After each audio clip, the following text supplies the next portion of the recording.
He is the most helpless stray dog I have ever seen on the whole network. One second he was a handsome and cold face, and the next second he lay on the cold operating table and choked up. No one knows what he has gone through, and the only thing we can see is his bruised skin. When this stray dog was discovered by humans, he was lying under a big tree, his pupils dilated and his face expressionless. He seemed to have been fully prepared and was stepping on the planet Wang without pain. In our hometown, many local dogs would choose to leave, quietly not far from home, when they learned that they were about to fall into a big trap. Could it be that this dog is the same? When the stranger appeared in front of him, the stray dog let out a low roar, and a close observation found that every rib on the stray dog's body was clearly visible. The hungry stomach was already close to the back, and the sharp nails on the toes seemed to have never been trimmed by the owner, so he no longer had the strength to stand up. I crouched down and stroked him carefully.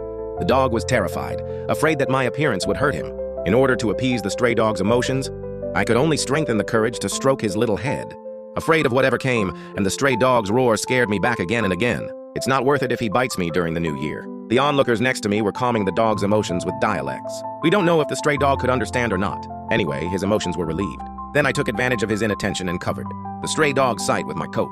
Then I bumped into my courage and picked up the stray dog again. Although he gave the most fierce roar at this time, I knew that the stray dog had no strength to attack me.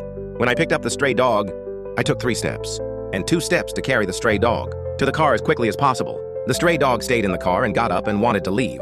At this time, we could clearly see that the stray dog's back was covered in scars, and we could tell with our toes that he had been abused by his owner. In order to help the stray dog, I sent it to the local rescue center as quickly as possible.